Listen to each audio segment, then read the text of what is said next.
Well, for a different view, I assume it's going to be a different view, we're going to turn now to Senator Mike Lee, who is not only the senior senator from Utah, but also a constitutional scholar.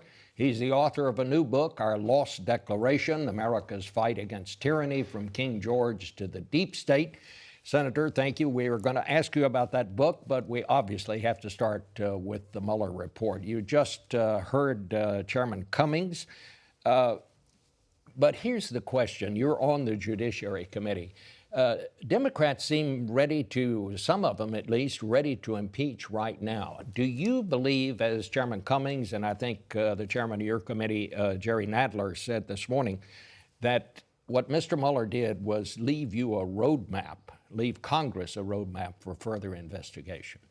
I suspect that's what the Democrats, particularly in the House of Representatives, are going to want to do. That, of course, is a political question, and I think politically speaking, it would be a mistake for them to do it. It sounds like some of them are inclined to go down that road.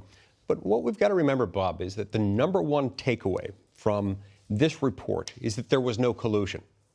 We've got people who, for the last 2 years, have been using the Russians' attempt to undermine the legitimacy of our electoral process as an effort within this country to undermine this president and the process by which he was elected. But there was no collusion. It isn't there. Not a scintilla of evidence supports that. So it's time to move on. Your colleague, the junior senator from Utah, Mitt Romney, put out a pretty stunning statement yesterday. I just want to read this to you. This is Mitt Romney speaking. I am sickened at the extent and pervasiveness of dishonesty by individuals in the highest office in the land, including the president. I am appalled that fellow citizens working in a campaign for president welcomed help from Russia, including information that had been illegally obtained, that none of them acted to inform American law enforcement, and that the campaign chairman was actively promoting Russian interests in the Ukraine, close quote. Your reaction? Well, first of all, I think Senator Romney has some credibility with regard to Russia. Remember, it was Senator Romney, as a presidential candidate in 2012, who pointed out that we ought to be very concerned about Russia. Sadly, his warnings went unheeded. And under President Obama's leadership over the next 4 years, Russia's activities, its nefarious efforts to undermine our system, continued. And perhaps that's some of what's motivating Senator Romney to speak out about this. Well, do you agree with him? Look, there's nothing in this report that changes my view of this president. I don't think most Americans, I don't think most senators, most members of Congress, I don't think most Americans will have their view of the president of the United States changed by this report. There's just nothing in there that should do that. Do you think the special counsel, Mr. Mueller, was fair to the president?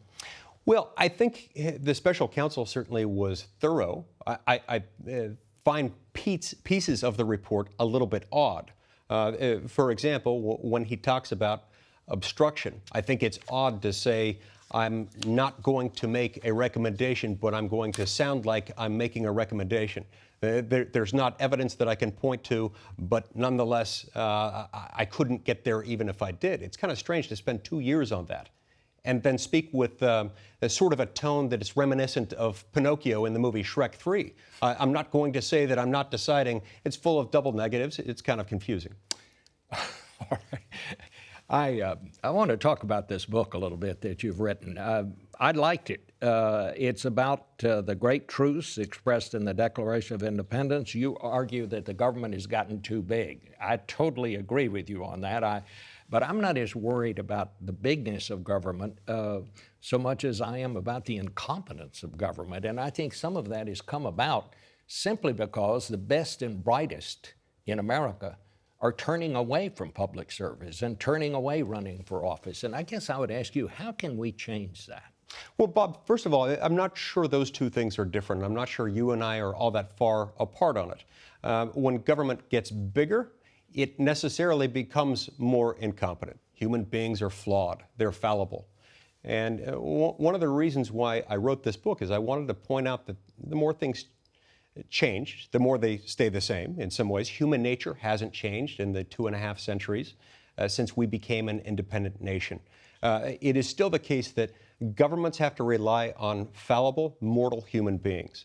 And just as King George III sent forth swarms of officers to harass us and to eat out our substance, we always have to be wary of large government agencies, the deep state, if you will, that has a tendency to become the self-perpetuating organism, one that can eat out our substance and harass the very people it's supposed to serve.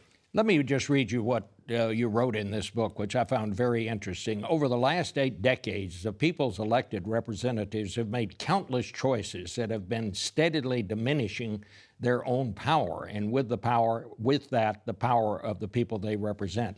In many respects, they have done so for a simple, understandable, but indefensible reason: delegating to others the difficult and contentious task of making law has a tendency to make re-election easier. That's exactly right. What we've seen is a gradual shift of power away from the American people, taking place in 2 steps. First, it's moved from the state and local level, where most people have more control over their local government than they do their national government. So it's moved from the people to Washington. Then within Washington, the people's elected lawmakers have voluntarily relinquished the lawmaking power. The one job they've got, they've handed over to unelected, unaccountable bureaucrats. It's bad for the people. It's bad for the separation of powers. But it's, in some cases, good for the elected official because it makes it easier to get reelected when you're not making real laws, making real decisions, and creates problems. And this leaves our representatives more worried about getting a primary opponent than legislation that they should be thinking about. They spend so much money, much time raising money now, they have no time to legislate. Senator, thank you so much. Congratulations on the book. Hope to see you again. Thank you.